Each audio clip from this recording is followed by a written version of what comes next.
Hi, favored ones. Welcome to Soul Reflections. It's a beautiful Sunday morning. Hi. Alright. Medyo na-late ng konti kasi I was thinking of a good title for for today's learnings. Well, a lot of things happened during this week. I found myself having an accountability partner in terms of um, doing some work task.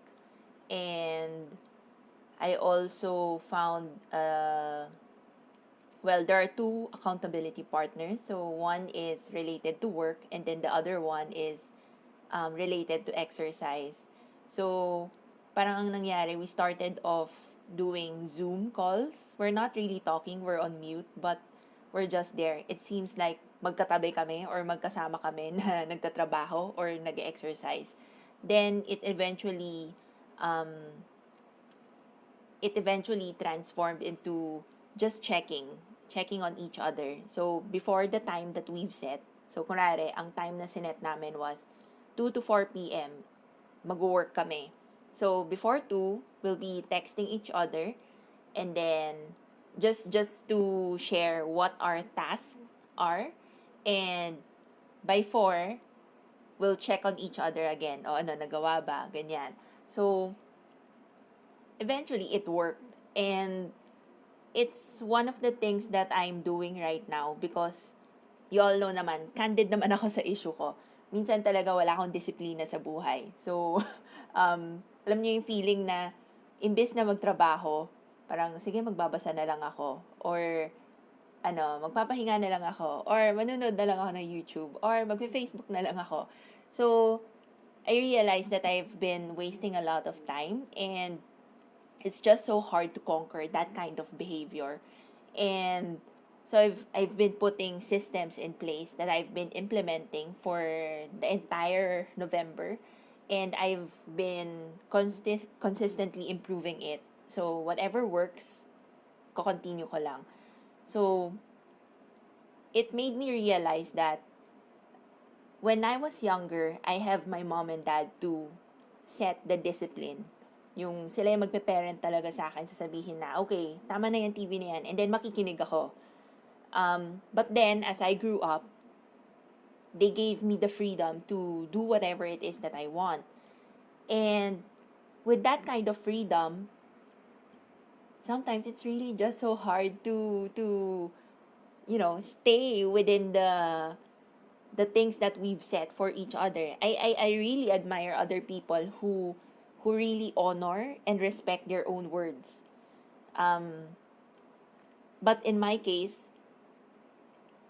it's medyo lax ako sa sarili ko. So I needed someone who could help me as well.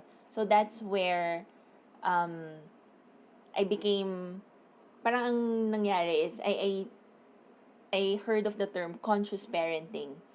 It's something that parents nowadays are practicing to their children. So they're very conscious in terms of the parenting style, the parenting technique that they use. So, ang naisip ko is, why not be mindfully aware of how to consciously parent myself? And I'm learning it little by little. So that's why there are systems in place, because alam ko naman kung ano yung weaknesses ko, alam ko yung vulnerabilities ko. And I also know my strengths. So what I'm doing now is using my strengths to strengthen the weaknesses. And if I have to set a system in place, if I need to set a structure in place, then so be it. So so that's why I'm also thankful that there are also other people who are willing to be my accountability partners. Um so yun lang naman kasi yun yung na-realize ko, a lot of us, when our parents finally, set us free, gave us the free will na to make our own choices, we don't have the parent anymore to set the strict discipline.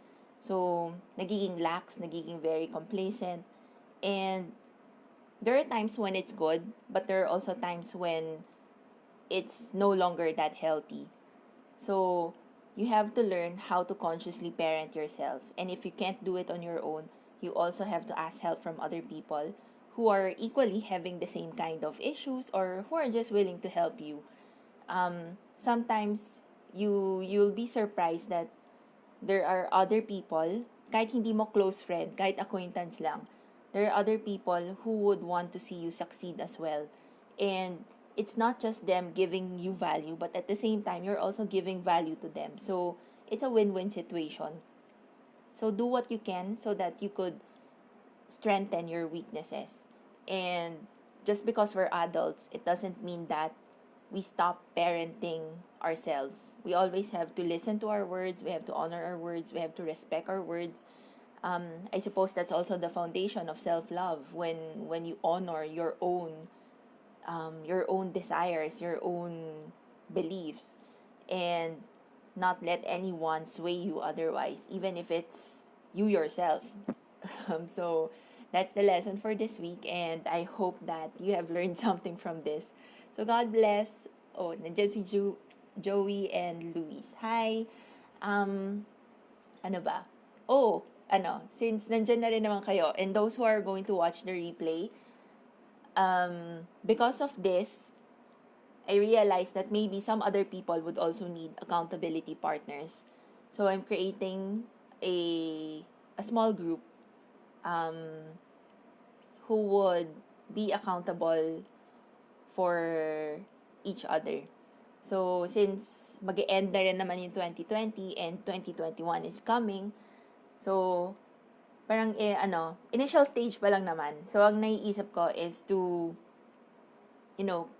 help each other create the goals that we want for 2020, chunk it down into 4 quarters, and at least man lang sa first quarter of 2021, we'll be meeting each other online sa Zoom to just check in on our own progress, and of course to help each other as well, because I always believe that we can learn something from another person, and yun yung pinaka it's the best ano ba learning reference or material. So another person is the best learning material that I can get a hold of. So first-hand information, 'di ba? So even if you feel that you don't have anything to give or to contribute, that's wrong. There's always something that you can give. So if this is something that resonates with you, if you need an accountability group as well, then feel free to send me a private message. I'll just be collating the names for now. And we'll start end of December or early January. All right? So God bless.